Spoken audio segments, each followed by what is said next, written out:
জেলখানার ভেতরে 3টা বছর আল্লামা মামুনুল হক হাফিজাহুল্লাহ আমরা দুইজন এক জায়গায় ছিলাম।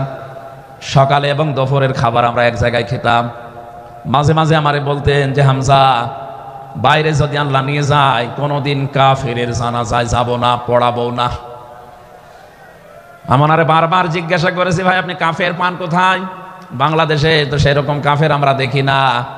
উনি আয়াতটা আমাকে শুনিয়ে বলেছিলেন, কাফের তো তারা যারা আল্লাহর কোরআনে বাধা দেয়। সুতরাং এই দেশে যারা কোরআনে বাধা দেবে সে ডাইরেক্ট হোক ইনডাইরেক্ট হোক, সূরা হামিম সেজদার 26 নম্বর আয়াতের দলিল অনুযায়ী লোকটা কাফের। কাফেরের জানাজা পড়া কিন্তু হারাম। আমার মনে হয় এখন দেশের অবস্থা যা, আমরা যদি এই সিদ্ধান্তে উপনীত হতে পারি যে কাফেরের জানাজা বন্ধ হয়ে যাবে, আগামীতে কোরআনে কারিম বাধা দেওয়ার মতো সাহস অনেকেই করবে না। কোরআনে কারিমের শ্রোতা 1 নম্বরে পেলাম যারা কাফের।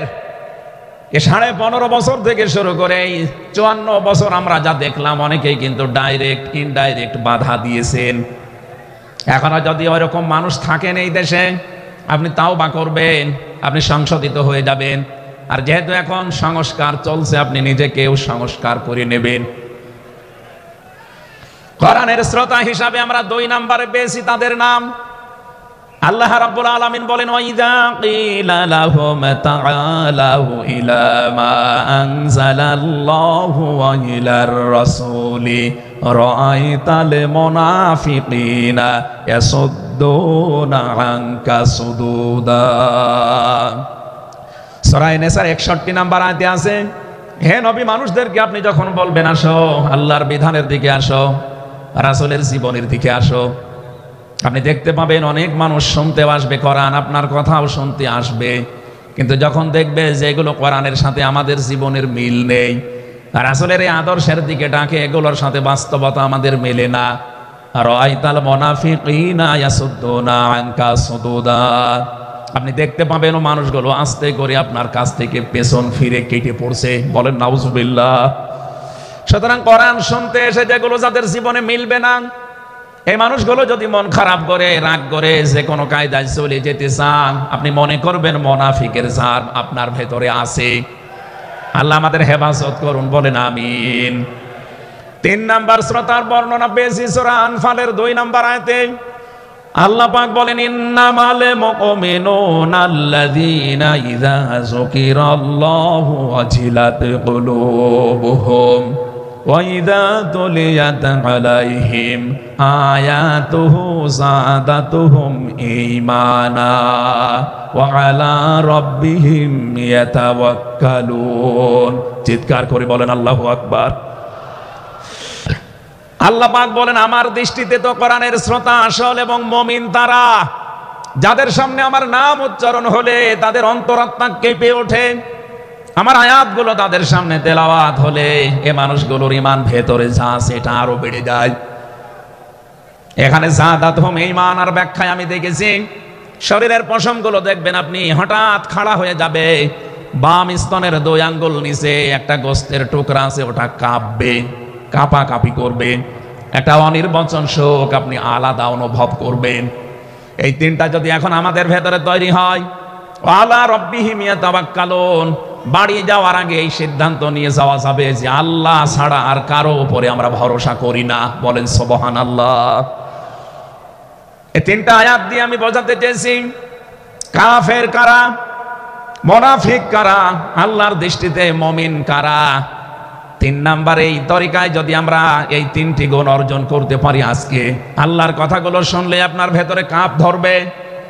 2 নম্বরে আল্লাহর আয়াত তেলাওয়াত হবে, যখন বুঝতে পারবেন যে কি বলে, ওয়াইদা সামিউ মা উনজিলা ইলার রাসূলি তারা আয়ুনাহুম তাফিদু মিনাদ দামি মিম্মা আরাফু মিনাল হক ইয়াকুলুনা রব্বানা আমান্না ফাকতুবনা মা'আশ শাহিদিন।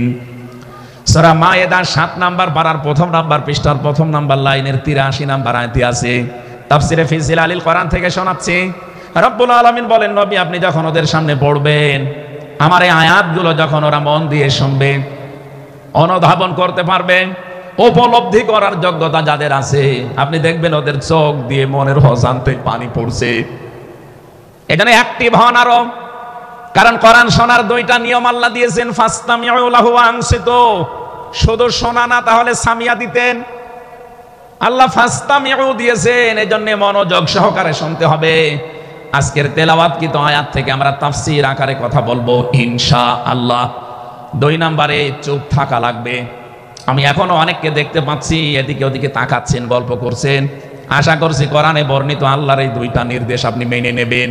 1 নম্বরে চুপ থাকবেন, 2 নম্বরে মনোযোগ সহকারে শুনবেন। লাআল্লাকুম তুরহামুন, আশা করা যায় আল্লাহর রহমত এখানে নাযিল হবে। আল্লাহ আমাদেরকে আয়াতটা মেনে চলার তৌফিক দেন, বলেন আমিন। এজন্য কোরআনের আলোচনা শুনলে সবার চোখে পানি আসবে না। যারা এটা উপলব্ধি করতে পারবে, অনুধাবন করতে পারবে, আপনি দেখবেন তাদের মনের অজান্তেই কখন যেন চোখ দিয়ে পানি গড়িয়ে পড়ছে, তারা নিজেরাও টের পাবে না। আল্লাহ যেন এই 3 নাম্বার এই প্রকার শ্রোতা হিসাবে আমাদের কবুল করেন, বলেন আমিন। দরুদ আর সালাম পাঠ করছি আমাদের নবী মুহাম্মদুর রাসূলুল্লাহ সাল্লাল্লাহু আলাইহি ওয়াসাল্লামের প্রতি, যার প্রতি কোরআনে কারীম আল্লাহ নাযিল করেছেন। সেই কোরআনকে যদি আপনি জিজ্ঞাসা করেন, হে কোরআন, যার উপরে নাযিল হলে তার সম্পর্কে তোমার ভেতরে কোনো কিছু আছে, কোনো পরিচয়? আল্লাহ রাব্বুল আলামিনের কোরআন আমাদেরকে শোনাচ্ছেন, ওয়াইদ ক্বালা রাব্বু ওয়াইদ ক্বালা ঈসা ইবনু মারইয়ামা ইন্নী রাসূলুল্লাহি ইলাইকুম মুসাদ্দিকাল লিমা বাইনা ইয়াদাইয়া মিনাত তাওরাত। আয়াতের শেষের দিকে আল্লাহ ইসমহু আহমাদ এই শব্দ দিয়ে জানিয়েছেন, হযরত ঈসা আলাইহিস সালাম তিনি জানিয়ে গিয়েছেন এই পৃথিবীতে আমার পরে একজন নবী আসবে যার নাম হবে আহমদ। আমাদের নবীর পরিচয়টা আল্লাহ কোরআনে কারীম যিনি নাযিল করলেন তার উপরে, তার ভেতরেই তার নামটা আল্লাহ সংরক্ষণ করে দিয়েছেন। প্রশ্ন আসতে পারে, এক একজনের তো বহু নাম আমরা দেখি। হে কোরআন, তোমার ভেতরে কি মুহাম্মদুর রাসূলুল্লাহ সাল্লাল্লাহু আলাইহি ওয়াসাল্লাম এই নাম তোমার ভেতরে আল্লাহ কি তার সম্পর্কে দিয়েছেন নাকি? আমরা যে তেলাওয়াত করেছি সূরা ফাতিহা, এই সূরা থেকে যেহেতু আজকে আলোচনা করব, এই সূরার প্রথম আয়াতে আমার আল্লাহ আমার নবীর নামকে উল্লেখ করে জানিয়েছেন। এটা 29 নম্বর আয়াত, মুহাম্মাদুর রাসূলুল্লাহ। সূরা ফাতিহার 29 নম্বর আয়াতটা আমরা পড়েছি 4 ভাগের 1 ভাগ। এই আয়াত থেকে আমরা আজকের আলোচনার বিষয় সাজিয়েছি। আমার আজকের বিষয়বস্তু, আমরা মুহাম্মাদুর রাসূলুল্লাহর উম্মত হতে চাই। সত্যি যদি আল্লাহর দৃষ্টিতে বিশ্বনবী মুহাম্মদুর রাসূলুল্লাহর উম্মত আমরা হতে চাই, মাস্ট বি তেলাওয়াতকৃত আয়াতের এই বর্ণিত গুণগুলো আমাদের এখন থেকেই অর্জন আরম্ভ করা লাগবে। আমি সহ যারা এসেছি অবশ্যই আল্লাহ এই গুণগুলো এখন থেকে যেন পালন করার তৌফিক আমাদেরকে দান করেন, আমিন। সূরার নাম সূরা ফাতিহা, ফাতাহ মানে বিজয়। এই সূরার প্রথম আয়াতের ভেতরে এই শব্দটা আছে, এখান থেকে নামকরণ করা হয়েছে। আল্লাহ রাব্বুল আলামিন বলেন, ইন্না ফাতাহনা লাকা ফাতহাম মুবিনা। অবশ্যই হে নবী, আমি আপনাকে একটা সুস্পষ্ট বিজয়ের সুসংবাদ দিচ্ছি। এই বিজয়ের ঘটনা তো ঐতিহাসিকভাবে ইবনে কাসিরের ভেতর থেকে আমি শিক্ষার জন্য এবার বলছি। এদিকে খুব অ্যাক্টিভ হয়ে থাকবেন। ফাতিহার 18 নম্বর আয়াত। আমার যতটুকু পড়াশোনা আছে, আমার যতটুকু লেখাপড়ার স্টাডি আছে, এই আয়াতটা এখন বাংলাদেশে সবচাইতে বেশি প্রয়োজন। সূরা ফাতিহা 18 নম্বর আয়াত। যে যেখানে আছেন, দাঁড়িয়ে আছেন, বসে আছেন, শুয়ে আছেন, কান এবার খাড়া করে দেন। হুদায়বিয়ার সন্ধির যে ঘটনা আমরা শুনেছি এতদিন পর্যন্ত, শুধু শুনেছি অনেকে, কিন্তু এখান থেকে শিক্ষাটা আজ অনেকে নেয়নি। বাংলাদেশের এখন যে অবস্থা, এই শিক্ষা নেওয়ার সময় এখনই। নবীজি 1400 মানুষ নিয়ে এসেছিলেন, সাহাবা একরাম নিয়ে হজ করার জন্য। হুদায়বিয়া নামক যে জায়গাটা এখন কূপ আছে, এখানে এই জায়গায় নবীজি আশ্রয় নিলে আস্তানা গাড়লেন, তাবু গাড়লেন। কাফেরদের পক্ষ থেকে এখানে প্রতিবন্ধকতা সৃষ্টি করা হয়েছে যে না, আপনাদেরকে আমরা আর যেতে দেব না। বিশ্বনবী তাদেরকে প্রস্তাব দিলেন যে আমরা কিচ্ছু নিয়ে আসিনি সাথে করে, শুধু হজ করেই চলে যাব। কাফেরদের পক্ষ থেকে আওয়াজ এলো না আপনাকে আমরা যেতে দেব না, তবে আমাদের একটা প্রস্তাব আছে, আপনি যদি আগামী বছরে আসেন হজ করে যেতে পারবেন, কিন্তু এবছরে আপনাদেরকে আমরা আল্লাহর ঘর কাবায় যেতে দেব না। কি নিষ্ঠুর আচরণ তাকান! আল্লাহ পাকের নবী আল্লাহর ঘর তাওয়াফ করবে, বাধা দিচ্ছে যারা আল্লাহকে বিশ্বাস করে না তারা। এ বাংলাদেশে 50টা বছর কোরআনে কারীম প্রচার করেছে যারা, কোরআনের পাখি শহীদ আল্লামা দেলাওয়ার হোসাইন সাইদি রহমতুল্লাহ আলাইহি, তার নামে মামলা দেওয়া হয়, কেস দেওয়া হয়, তিনি নাকি ধর্মীয় অনুভূতিতে আঘাত দিয়েছে। আমার তো মনে হয় 1500 বছর আগে নবীজিকে যারা বাধা দিয়েছিল আল্লাহর ঘর কাবায় হজ করতে দেবে না, 1500 বছর পরে যেন তাদের প্রেতাত্মারাই ফিরে এসেছে। আল্লাহর নবী বললেন ঠিক আছে, ওসমানকে পাঠালাম। হযরত ওসমান ইবনে আফফান রাদিয়াল্লাহু তাআলা আনহু তিনি গেলেন। হযরত ওসমানকে তারা আটক করার পরে ঘোষণা দিয়ে দিল কতিলা ওসমান ইবনে আফফান, ওসমানকে হত্যা করা হয়েছে। এই সংবাদ যখন নবীদের কাছে এসেছে, যশোরবাসী খুব খেয়াল করেন, এখানে হযরতে ওসমানকে তারা হত্যা করার ঘোষণা দিয়ে মিথ্যা একটা সংবাদ পাঠিয়ে দিয়েছে নবীজির কাছে। নবীজি সাহাবায়ে কেরামকে বললেন যারা ইহরামের কাপড় পরে এসেছিলে সব এখন খুলে ফেলো।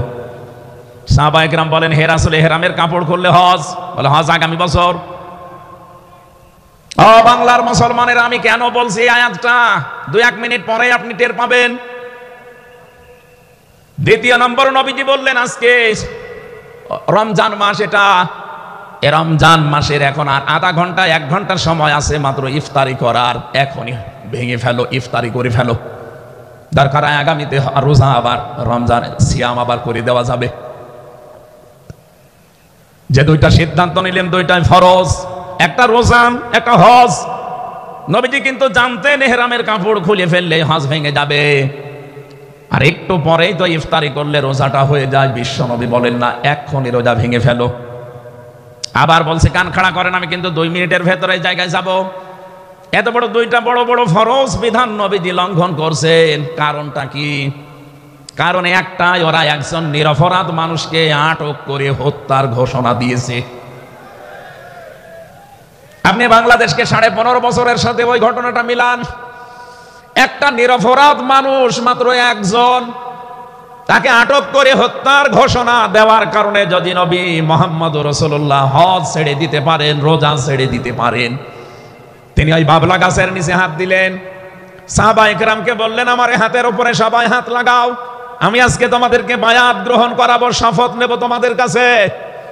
1399 জন নবীর সাথে আছে, আর হযরত ওসমানকে যেহেতু তারা আটক করেছে, এই 1399 জন সবাই নবীজির হাতের উপরে একটার পরে হাত দিতে আছে। বিশ্ব নবী ডাক দিয়ে বলেন সাহাবীরা, জিবরাইল এই মাত্র সূরা ফাতিহা এই সূরার 18 নম্বর আয়াতটা আমাকে তেলাওয়াত করে শুনিয়ে গেল। জিবরাইল এসেছিল, তোমরা কেউ দেখতে পাওনি। জিবরাইল আয়াতটা শুনিয়েছে, লাকাদ রাদিয়াল্লাহু আনিল মুমিনিনা ইয ইউবাইউনাকা তাহতাশ শাজারাতি ফাআলিমা মা ফি কুলুবিহিম ফানজালাস সাকিনাতা আলাইহিম ওয়া আসাবাহুম ফাতহান করিবা। খুব খেয়াল করেন, সেই সময় পর্যন্ত আমি চলে এসেছি।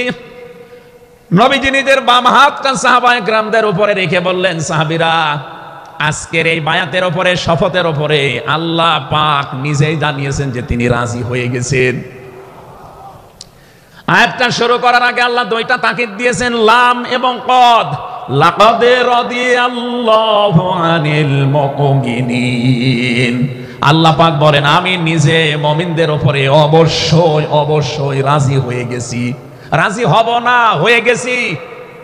তাহতা শাজারাতি, এই গাছের নিচে আপনার হাতের উপরে যারা হাত দিয়ে আজকে শপথ বাক্য পাঠ করছে যে ওসমান হত্যার বদলা না নিয়ে কেউ মদিনায় ফেরত যাবে না, আমি আল্লাহ তাদের মনের খবর যেহেতু জানি, ফাআলিমা মা ফি কুলুবিহিম, তারা যে শপথ নিচ্ছে এটা কিন্তু লোক দেখানোর জন্য না, এটা মন থেকে।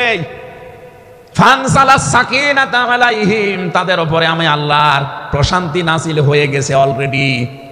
ওয়া আসাবাহুম ফাতাহান করিবা, তাদেরকে আমি আসন্ন একটা বিজয়ের সুসংবাদ দিচ্ছি।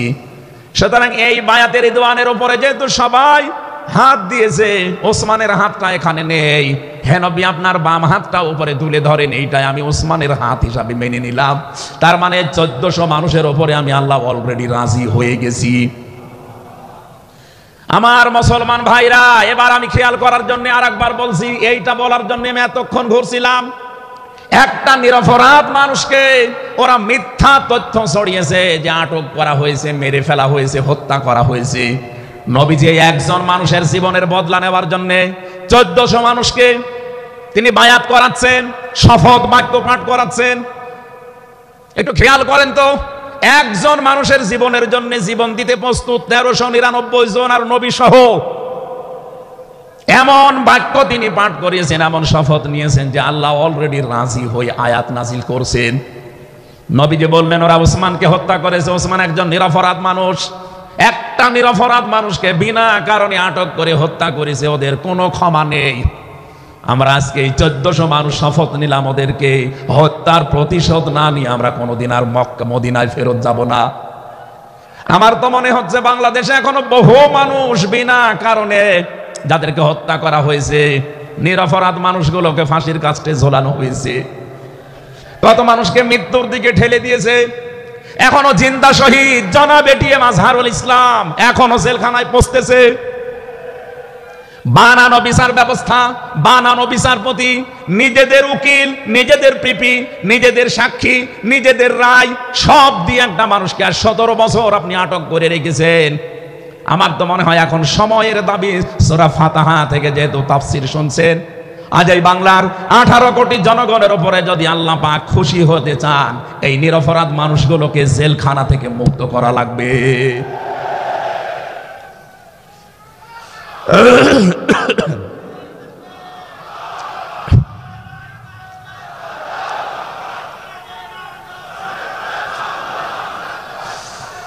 যশোর মাসে আল্লাহ রাব্বুল আলামিন এখানে কয়েকটা বিষয় আমাদেরকে উপহার দিতে চেয়েছেন সুসংবাদের মাধ্যমে। 1 নম্বরে আল্লাহ বলেন আমি রাজি হয়ে যাব। 2 নম্বরে ওদের মনের মূল কথাগুলো যেহেতু আমি জানি, সুতরাং যারা নারায়ে তাকবীর আল্লাহু আকবার এই স্লোগান দিয়ে এই মাজলুম মানুষটার পক্ষে অবস্থান নিলেন, আমার তো মনে হচ্ছে ফানজালাস সাকিনাতা আলাইহিম, আল্লাহ পাক তার রহমত এখন এদেশের উপরে নাজিল করবে। 2 নম্বরে ওয়াসাবাহুম ফাতাহান করিবা, একেবারে সুপ্রসন্ন নিকটবর্তী বিজয় আমাদেরকে আল্লাহ এই মাজলুম মানুষটার পক্ষে দাঁড়ানোর কারণে দেবে। আমি আজকে একজন জেলখাটা মানুষের সাথে কথা বলছিলাম, তিনিও প্রায় 3.5-4 বছর জেলে ছিলেন। তিনি জানাচ্ছিলেন যে হামজা ভাই, আসলে আমরা যারা জেলে ছিলাম তারা ছাড়া এটা বোঝানো সম্ভব না। বহু মানুষ বিনা অপরাধে, বিশেষ করে 15.5 বছরে তো হবে, বিনা কারণে বিনা অপরাধে কিচ্ছু জানে না, বছরের পর বছর জেলে পৌঁছতেছে।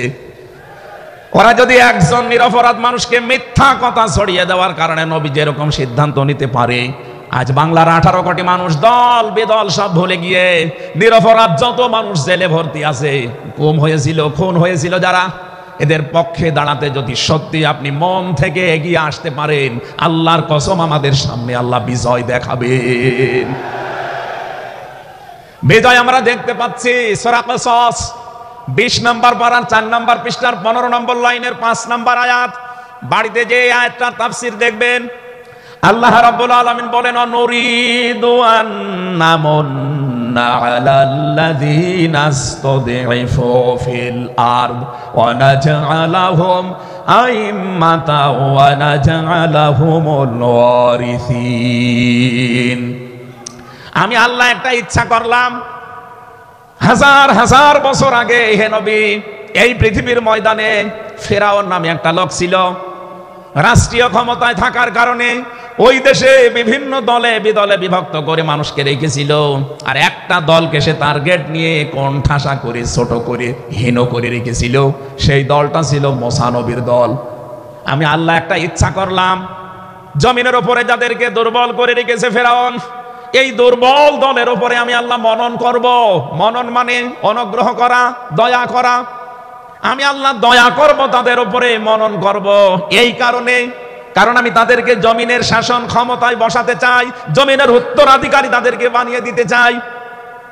অনুমাক্কিনা লাহুম ফিল আরদ, জমিনের উপরে তাদেরকে আমি ক্ষমতায় বসাবো, এটা আমি আল্লাহর ইচ্ছা। বলেন তো আল্লাহ যদি কোনো ইচ্ছা করে ওটা রদ করার কেউ আছে? আরো জোরে বলেন আছে? সুতরাং এই আয়াত দিয়ে আমি যেহেতু 100 ভাগে আয়াতটা বিশ্বাস করি, হাজার হাজার বছর আগে ফেরাউনের এই জীবনের সাথে, কাহিনীর সাথে, তাফসিরের সাথে আমি বাংলাদেশে আয়াতটা মিলিয়েছি। দেখতে পেয়েছি 2024 সালের 5 আগস্টের পরে একটা দলের সাথে আয়াতটা মিলে যাচ্ছে। আপনি যাই মনে করেন এইটাই বাস্তব। এই 54 বছরে ভুয়া ধোয়া তুলে, ভুয়া চেতনার নাম দিয়ে যাদেরকে কোণঠাসা করে রেখেছিলেন জনগণের কাছ থেকে, আল্লাহ যেন হঠাৎ করে মানুষের মনের ভেতরে তাদের প্রতি পরিবর্তন এনে দিয়েছেন। আল্লাহ পাক যেন এই মানুষগুলোকে একটা মনন করেছেন, একটা দয়া দেখিয়েছেন। ওয়ানাজআলাহুম আইম্মাতান, জমিনের ইমাম তাদেরকে যেন আল্লাহ দিনের পর দিন বানিয়ে দিচ্ছে। তাদের আচার ব্যবহার, তাদের চরিত্র, তাদের ব্যবহার, তাদের মাধুর্যতা, তাদের যে ইখলাস, এগুলো দেখছে আমার আল্লাহ দিনের পরে দিন জমিনের ইমাম তাদেরকে আল্লাহ বানাচ্ছেন। ওয়ানাজআলাহুমুল ওয়ারিসিন, আয়াতের শেষের কথা, আল্লাহ তাদেরকে জমিনের ওয়ারিস বানিয়ে দেবেন। যেহেতু আল্লাহর সিদ্ধান্ত রদ করা যায় না, ফাআলুল লিমা ইউরিদ, তিনি যা ইচ্ছা তাই করেন। ইন্নামা আমরুহু ইযা আরাদা শাইআন আইয়াকুলা লাহু কুন ফায়াকুন। আল্লাহ পাক বলেন আমি যদি কোনো ইচ্ছা করি শুধু বলি কোন, সঙ্গে সঙ্গে ফায়াকুন হয়ে যায়। কোরআনের উপর আমার 100 ভাগ বিশ্বাস নিয়ে কথা বলছি আমি। এই আয়াতগুলো মাস্ট বি আমার আল্লাহ বাংলাদেশে দেখাবে। বলেন আমিন, আরো জোরে বলেন আমিন। 6 নম্বর আয়াত হচ্ছে অনুমাক্কিনা লাহুম ফিল আরদ, আমি আল্লাহ তাদেরকে জমিনের চেয়ারে ক্ষমতায় বসিয়ে দেব। কেন জানো? অনুরিয়া ফিরাউনা ওয়া হামানা ওয়া জুনুদাহুমা মিনহুম মা কানু ইয়াহদারুন, আমি আল্লাহ দেখাতে চাই ফেরাউনকে, হামানকে আর তার সৈন্যবাহিনীকে, তারা তাদেরকে সবচাইতে বেশি ভয় করত জমিনে যাদেরকে, সেই মুসা নবীর দলকে আমি আল্লাহ জমিনের শাসন ক্ষমতায় বসিয়ে তাদেরকে দেখাবো। এই 54 বছর জালেম এবং মুনাফিকরা সবচাইতে বেশি ভয় বাংলাদেশে যাদেরকে করেছে, তাদের প্রতি মানুষের মন মানসিকতা আল্লাহ ঝুঁকিয়ে দিয়েছেন। এই জন্য কোরআনের আয়াতের উপরে বিশ্বাস করে বলছি, এই বাংলাদেশে যারা নিরপরাধ মানুষ আছে তাদেরকে যদি 5 তারিখের পরে বিভিন্ন আন্দোলনের কারণে, মানবিকতার কারণে ছেড়ে দেওয়া হয়, বিশেষ করে ম্যাডাম খালেদা জিয়াকে আপনি ছেড়ে দিয়েছেন। এরপরে আমরা দেখতে পেলাম আব্দুল সালাম পিন্টু ভাইকে ছেড়ে দিয়েছেন। এরপরে গিয়াসউদ্দিন মামুন ভাইকে ছেড়ে দিয়েছেন, মিয়া নুরউদ্দিন অপু ভাইকে ছেড়ে দিয়েছেন। আমরা চাই জনাব এটিএম আজহারুল ইসলামকেও মুক্তি দেওয়া হোক। এ দাবির পক্ষে আছেন কারা দেখে? লিল্লাহি তাকবীর।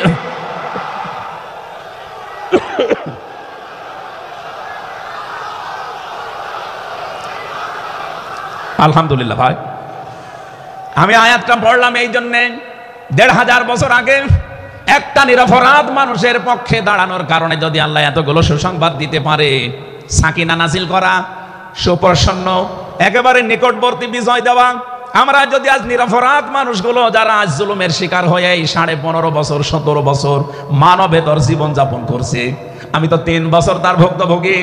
3টা বছর আমাদেরকে ফাঁসির কন্ডেম সেলের ভেতরে 24 ঘন্টা লকআপ দিয়ে রাখতেন। কি করেছিলাম আমরা? আজকে এই যে মাহফিলের 6 জন আলেমের ভেতরে আমরা 3 জনই এক জায়গায় ছিলাম জেলখানায়, আর বাকি 3 জনের ভেতরে একজন তো বাইরের দেশে, আর 2 জন আব্দুল হাই সাইফুল্লাহ, শাইখ আহমদুল্লাহ, 2 জন মুসলিম। তাদেরকেও কোরআনের কথায় দেশে 15.5 বছর আপনারা বলতে দেননি। এজন্য আমি আয়াত থেকে যেটা শিক্ষা দিতে চাই, কাটছাট কথা বলছি। বাংলাদেশে যদি আল্লাহর সাকিনা, প্রশান্তি মনে এবং বাইরে আপনি দেখতে চান, সুপ্রসন্ন বিজয় যদি দেখতে চান, অবশ্যই আপনাকে নিরপরাধ যারা এখনো পর্যন্ত বিভিন্ন জায়গায় মাজলুম হয়ে আছে তাদের পক্ষ নেওয়া লাগবে। এই কথা বলেন। আল্লাহ আজকে আমাদের জীবনে 100 ভাগ মেনে চলার তৌফিক দেন, বলেন আমিন। এই সূরা ফাতিহা থেকে আমরা পড়েছি 29 নম্বর আয়াত। আমাদের আলোচনার বিষয় মুহাম্মদুর রাসূলুল্লাহর উম্মত কারা। রব্বুল আলামিন বলেন মুহাম্মাদুর রাসূলুল্লাহ, মুহাম্মদ সাল্লাল্লাহু আলাইহি ওয়াসাল্লাম আল্লাহর রাসূল। হে নবী, দুনিয়ার কেউ যদি আপনার রেসালাত স্বীকার না করে, কেউ যদি সাক্ষী না দেয়, আমি আল্লাহ নিজের সাক্ষী দিয়ে দিলাম আপনি আমার রাসূল। সুতরাং এই বাংলার জমিনে কেউ যদি নবীর আদর্শ না মানে, বিশ্ব নবীর কোনো ক্ষতি হবে না, আল্লাহর কোনো লস নেই, যত ক্ষতি আমাদের। কথা বলে না কেন? কোরআনের চোখ লাগিয়ে দেখতে পাচ্ছি এদেশে হাজারো মানুষ জাহান্নামে দৌড়াচ্ছে, কারণ নবী মুহাম্মদুর রাসূলুল্লাহ বাদ দিয়ে পৃথিবীতে যদি অন্য কাউকে কিয়ামত পর্যন্ত কেউ আদর্শ মেনে চলে, কোরআনের কসম দিয়ে বলছি মাস্ট বি লোকটা জাহান্নামী। এজন্য এরকম আচরণে যারা আছেন, বুঝে হোক না বুঝে হোক, আল্লাহ রাব্বুল আলামিনের পরিচয় দেওয়ার আগে আমার আল্লাহ রাসূলের পরিচয় আমাদের কাছে দিয়েছেন। রাব্বুল আলামিন বলেন, কুল হুয়াল্লাহু আহাদ আল্লাহুস সামাদ লাম ইয়ালিদ ওয়া লাম ইউলাদ ওয়া লাম ইয়াকুল লাহু কুফুয়ান আহাদ। এখানে আল্লাহর একাত্মবাদের শিক্ষা দেওয়া হচ্ছে। আল্লাহ পাক বলেন, হে নবী আপনি বলুন, অথচ শোনানো হচ্ছে যার কথা, তার কথা তো আগে বলার দরকার ছিল। এখানে আগে রেসালাতের ঘোষণাটা দেওয়া হয়েছে, কুল, হে নবী আপনি বলুন। ও বাংলার মুসলমানেরা, ফেরাউনের জীবনী পড়ে আমি দেখেছি সে কিন্তু আল্লাহর একাত্মবাদের ঘোষণা দিয়েছিল, কিন্তু রেসালাতের ঘোষণা দেয়নি, এজন্য লোকটা ঈমান পায়নি। বাংলাদেশে বহু মানুষকে আমরা দেখতে পাচ্ছি, আল্লাহর কথা বললেও বলেন আমরা কি নামাজ পড়ি না, রোজা রাখি না, আমি কি হজ করি না, দান সাদকা করি না, এগুলো সব আল্লাহর বিধান। এগুলোর পাশাপাশি আল্লাহর প্রেরিত পুরুষ যিনি আমাদের এই জামানায়, আল্লাহর প্রেরিত পুরুষ যিনি কিয়ামত পর্যন্ত, তার নাম মুহাম্মাদুর রাসূলুল্লাহ। জ্ঞানী মানুষ যারা বসে আছেন এক কথায় তারা বুঝবেন আমি জানি। আজ বিশ্ব নবীর আদর্শ বাদ দিয়ে আপনি কার আদর্শ মানেন আপনার বিবেকের কাছে প্রশ্ন করেন। এটা রাজনীতি মনে করে কেউ যদি চলে যান, আপনার কপালে আগুন লাগবে, আপনারও মরণ হবে ফেরাউনের মতো। আল্লাহকে মেনেছিল কিন্তু রেসালাত মানে নাই। এদেশে আজ অনেকেই আল্লাহর কথা বললে নামাজ পড়ে, রোজা রাখে, হজ করে আসে, দান সাদকা করে। আরে ভাই, এগুলো সবই আল্লাহর বিধান। আপনি আল্লাহকে মানেন, কিন্তু তার প্রেরিত পুরুষ এই জামানায় যিনি কিয়ামত পর্যন্ত, তার নাম মুহাম্মাদুর, আবার জোরে বলেন মুহাম্মাদুর রাসূলুল্লাহ। এতক্ষণ পর্যন্ত যা বললাম আমি আশা করছি আপনি বুঝেছেন। বিশ্ব নবী বাদ দিয়ে অন্য কারো আদর্শ এই জমিনে মানা যাবে না। মানলে আপনি বুঝে মানেন, আর না বুঝে মানেন আপনি জাহান্নামী। এখন যদি মুসা আলাইহিস সালাম আসে দুনিয়ায়, যদি ঈসা নবী এখন আসে, আর আমরা কেউ যদি আল্লাহর নবী মুহাম্মদুর রাসূলুল্লাহকে বাদ দিয়ে ঈসা নবী, মুসা নবীকেও মেনে চলি, নিছক আপনি জাহান্নামী। এটা রেকর্ড হচ্ছে, সারা দুনিয়ায় যাবে। সূরা আলে ইমরানের ৮০ নম্বর আয়াত। অন্য ধর্মে যারা আছেন, ইহুদি, খ্রিস্টান, আহলে কিতাব যারা দাবি করেন, এমনকি এই মুশরিকদের ভেতরেও যারা, বৌদ্ধদের ভেতরে যারা অমুসলিম, তাদেরকে বলছি আপনারা ভুল পথে আছেন। আপনারা যাদেরকে নবী নাম বলে চলেন, যিশু বলেন, ঈসা আলাইহিস সালামকে, মুসা আলাইহিস সালামকে আপনারা যোসেফ বলে ডাকেন, আপনাদের ওই সমস্ত নবীগুলো তাওরাতে, ইনজিলে অলরেডি ঘোষণা দিয়েই গেছে যে আমাদের পরে একজন শেষ নবী আসবে, তার নাম মুহাম্মাদুর রাসূলুল্লাহ বা আহমদ। তাকে যদি তোমরা জীবদ্দশায় পেয়ে যাও, পৃথিবীর সব কিছু ছেড়ে দিয়ে তার আদর্শটা গ্রহণ করবা, নয়তো পথভ্রান্ত হয়ে, পথভ্রষ্ট হয়ে জাহান্নামে যাওয়া লাগবে। যাকে মেনে চলার দাবি করেন সেই যিশু, সেই যোসেফ, হযরত ঈসা নবী, হযরত মুসা নবী, তারাই যেহেতু ঘোষণা তাওরাতে, ইনজিলে দিয়ে দিয়েছে, হয়তো আপনাদের পুরোহিত যারা, ধর্মগুরু যারা, ঠাকুর যারা আপনাদেরকে শোনায় না। এই সত্য বিধান আপনি ইনজিলে পড়েন, আমার শেষের শব্দ ছিল ফিত তাওরাতি ওয়াল ইনজিল। এই দুইটা কিতাব আপনারা পড়ে দেখবেন, এখানে আমাদের নবী, শেষ নবীর বর্ণনা আছে 903 জায়গায়। বলেন আল্লাহু আকবার। আল্লাহ পাক প্রথম শব্দে জানাতে চেয়েছেন, হে নবী, কেউ যদি আপনাকে স্বীকার না করে, কেউ না মানে, আমি আল্লাহ নিজে ঘোষণা দিলাম, ওয়াল্লাযীনা মাআহু আশিদ্দাউ আলাল কুফফার। আপনার সঙ্গে সাথী যারা হবে, আপনার সাথে যারা থাকবে, আপনার উম্মত বলে যারা কিয়ামত পর্যন্ত দাবি করবে, তাদের ভেতরে এই গুণগুলো মাস্ট বি পাওয়া যাবে। যশোরবাসী, এবার আপনাদের জন্য আপনি মিলান তো এই আয়াতটা নিজের জীবনে আছে কিনা। ওয়াল্লাযীনা, আর যারা, মাআহু আপনার সঙ্গে থাকবে, আশিদ্দাউ আলাল কুফার, তারা কাফেরদের প্রতি বজ্রকণ্ঠ হবে।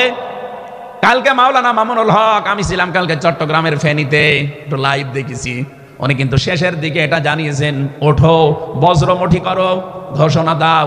এ কথা বলেনি? এই কথা বলেন না কেন? ওনার এইটাই সামারাইজ, আশিদ্দাউ আলাল কুফার, কাফেরদের প্রতি কঠোর হওয়া লাগবে। সেই সময় এখন অলরেডি চলছে। প্রতিবেশী নামে আমাদের যারা আছে, যেহেতু প্রতিবেশী পাল্টানো যায় না, এজন্য আমরা বেশি কিছু বলছি না। আমরা আশা করব যে প্রতিবেশীর চরিত্র পাল্টাবে। নবীজি প্রতিবেশী সম্পর্কে এত বেশি কথা জানিয়েছেন, মাঝে মাঝে বলতেন, জিবরাইল প্রতিবেশী সম্পর্কে যত কথা তুমি বলো, মনে হয় যে আমার জমি জায়গার ভাগও দেওয়া লাগবে। যেহেতু এত দামি জিনিস প্রতিবেশী, এত গুরুত্বপূর্ণ, আপনাদেরকে তো আমরা পাল্টাতে পারবো না, আমাদের জমির সাথে আপনাদের জমি। এই জন্য বলছে আপনারা চরিত্র পাল্টাবেন। আপনি মাইক্রোসফট, ভয়েস অফ আমেরিকা, এগুলো সব খ্রিস্টানরা, ইহুদিরা চালায়। তার আজ তামাম দুনিয়ার 257টা রাষ্ট্রে কিন্তু বিশ্বের সবচাইতে বেশি মিথ্যা কথা বলা হয় ভারতে। পৃথিবীর 257টা রাষ্ট্রের ভেতরে সবচাইতে বেশি সংখ্যালঘুরা নিরাপত্তার সহিত বাস করে বাংলাদেশে। অথচ এই দুইটা এতদিন, 54 বছর আমরা স্বাধীন হয়েছি, 54টা বছরে আমাদের পেছনে এই মিথ্যা দুইটা তথ্যই প্রতিবেশীরা ছড়িয়েছে। সারা দুনিয়ার মোড়লদেরকে বলতো যে বাংলাদেশে সংখ্যালঘু নির্যাতন হয়।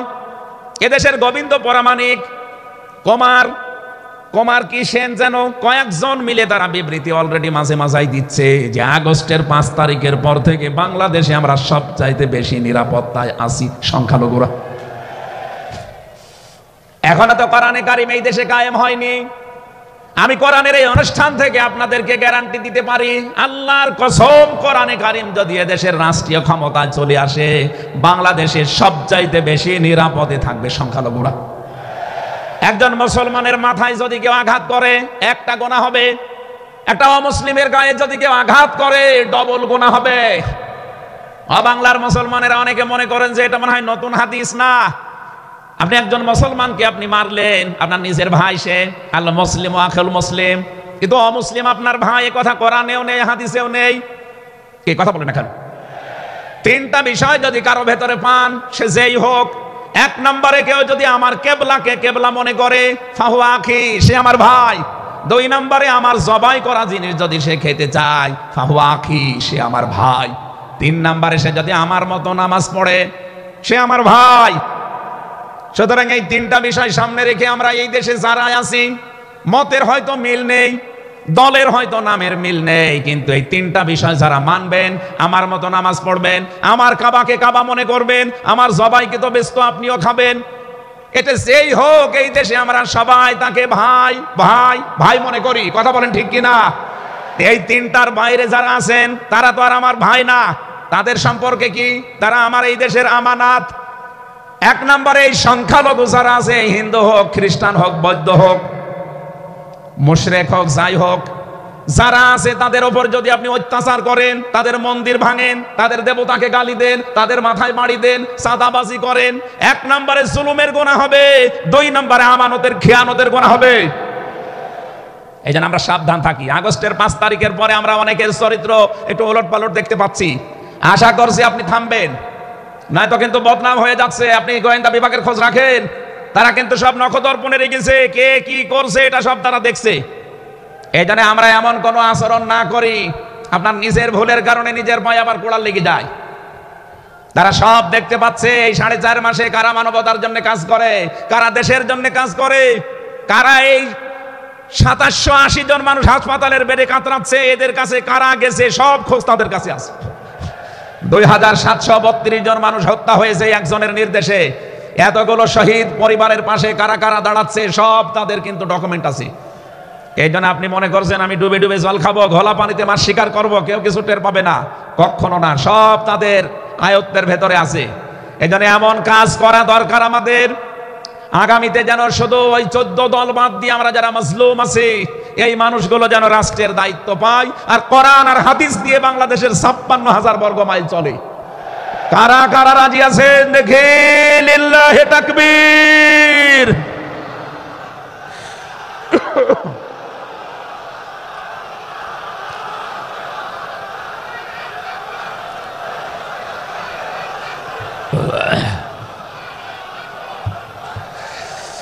আমার ভাইরা, এবার আমি মূল কথায় যাচ্ছি।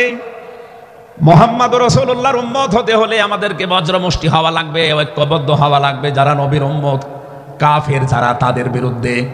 আমি কাফেরের পরিচয় সে প্রথমে দিয়েছি। যে মানুষগুলো কোরআনে কারিমে বাধা দেয়, কোরআনের শিক্ষায়, কোরআনের প্রচারে, কোরআনের প্রসারে, কোরআন কায়েমে যারাই বাংলাদেশে বাধা দেবে, তার নাম আব্দুল আলিম হতে পারে কে কাফের। এদের বিরুদ্ধে কঠোর হওয়া লাগবে আপনাকে। আমি আবার বোঝার জন্য বলছি, নাম হয়তো আপনার আল্লাহর নাম আপনি নিয়েছেন আব্দুল আলিম, আব্দুল খালেক, কিন্তু আপনার কাজ যদি কোরআন প্রচারে বাধা দেওয়া হয়, ডাইরেক্ট ইনডাইরেক্ট, অবশ্যই আপনি বুঝতে পেরেছেন আমি কি বলছি। আপনি কিন্তু আর সাধারণ মানুষ নেই, আপনি মুনাফিকও নেই, আপনি মুসলমানও নেই, আপনি কাফের হয়ে গেছেন। আল্লাহ আমাদের হেফাজত করুন, বলেন আমিন। কাফেরদের যত অনুষ্ঠান আছে সেখানেও কড়াকড়ি করা লাগবে আপনাকে। কে বলেছে ধর্ম যার যার উৎসব সবার? এটা কুফরি কথা। ধর্ম যার যার, উৎসব তার তার। এই কথা বলুন। মান তাশাব্বাহা বিকওমিন ফাহুয়া মিনহুম। যার সাথে যার সাদৃশ্য মিলবে, সে আচার ব্যবহারে, ধর্মীয় রীতিনীতিতে কিয়ামতের দিন তার সাথে থাকা লাগবে। কোনদিন আজ পর্যন্ত আপনি পিটিয়েও কোন হিন্দু ভাইকে গরু জবাই করেন যখন কোরবানি দেওয়ার জন্য, তাকে পাবেন। তারা জানে যেটা আমাদের ধর্মীয় অনুষ্ঠান না, এই জন্য তারা আসে না, ঠিক করে তারা আসে না। আপনি কোন কারণে সেখানে যাবেন? রোহামা ও বাইনাহুম। দ্বিতীয় নম্বরে আমরা পেয়েছি নিজেদের ভেতরে মহব্বত, ভালোবাসা, সম্প্রীতি, মায়া, মমতা, এটা নিজেদের ভেতরে বাড়ানো লাগবে। আপনি নবীর উম্মত হতে চান, অথচ এটা নিজেদের ভেতরে আরো দূরত্ব তৈরি করেন না। এটা নিজেদের ভেতরে আরো স্যাক্রিফাইস করে হোক, ডাকাডাকি করে হোক, নিজেদের ভেতরে এটা তৈরি করা লাগবে আরো বেশি। তার অহম রুকাং সজ্জাদা। হে নবী, আপনার উম্মত যারা, আপনার সাথে যারা আছে, তাদেরকে দেখতে পাবেন আল্লাহর সন্তুষ্টি এবং অনুগ্রহ তালাশ করার জন্য তারা রুকু এবং সেজদাকারী অবস্থায় তাদের দেখতে পাবেন। নবীর উম্মত যারা এসেছেন, অন্য ধর্মের লোকদেরকে বাদ দিলাম, বিশ্ব নবীর উম্মত যারা এখানে বসে আছে, আমাদের উচিত হবে যতদিন আজরাইল না আসে, ফরজ নামাজ আমরা কোনোদিন ছেড়ে দেব না। আরো জোরে বলেন। আল্লাহ যেন এটা মেনে চলার তৌফিক দেন আমাদের একেবারে জীবনের শেষ দিন পর্যন্ত। 2 নম্বরে, ফরজ নামাজের সময়টুকু যেভাবেই হোক বের করে আপনি আদায় করেন। সুন্নত নফল ওইগুলো যদি পড়তে না পারেন পরবর্তীতে পড়বেন, কিন্তু ফরজ নামাজ কেউ ছেড়ে দিয়ে সে আল্লাহর আয়ত্ত থেকে বের হয়ে যায়। বলেন নাউজুবিল্লাহ। সাহাবায়ে কেরাম আল্লাহর দরবারে যে 7টা কারণে কবুল হয়েছিলেন, তার ভেতরে 1 নাম্বার কারণ ছিল এই মানুষগুলো আল্লাহর বিধান সামনে পেলে পৃথিবী ভুলে যেতেন। আব্দুল্লাহ আনসারী রাদিয়াল্লাহু তাআলা আনহুর জীবনী পড়েছি। এই লোকটা আল্লাহর বিধান সেজদাকে সামনে রাখতে গিয়ে নিজের স্ত্রীকে এক কাপড়ে গর্তের ভেতরে বসিয়ে রেখেছিল, নিজের ছেলেকে শিকল দিয়ে বেঁধে রেখেছিল, তারপরও আল্লাহর বিধান সেজদা সে ভুলে যায় নাই। আমাদের এরকম কঠিন পরিস্থিতি এখন হয়তো আসেনি, তারপরও আমরা অনেকে বিনা কারণে ফরজ নামাজ ছেড়ে দেই। আমি নামাজের কথা মুসলমানদের কাছে সচরাচর বলতে চাই না, কারণ একজন মুসলমান আর একজন কাফেরের ভেতরে